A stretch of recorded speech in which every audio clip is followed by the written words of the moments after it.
First of all, Jesus begins by reassuring the disciples, let not your heart be troubled. Now, it stands to reason that if you can let not your heart be troubled, then you can let your heart be troubled. Now, look at the very first word in Jesus' sentence. We use this statement all the time in our daily lives, let not your heart be troubled. This means that you, as His children, can either let or let not your heart be troubled. Now, we understand that there are people in the world that struggle with chemistry in their brain, and they can have problems with anxiety that are outside of their control. But Jesus tells us here that our anxiety in this world, particularly to these men and women about what they're going to see in the coming hours with Christ, their anxiety is going to be contingent upon their will.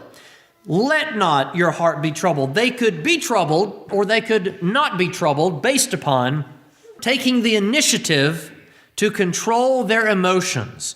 You and I can control our emotions. Have you ever met someone and it's said of them, well, he just can't control his temper? No, my friends, you and I can control our tempers.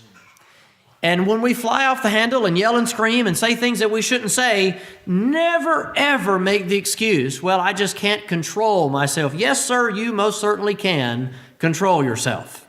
There is a way that is becoming to a disciple to live, and there is a way that is unbecoming of a disciple to live. We can let our emotions govern us, or we can govern our emotions. And there is no excuse.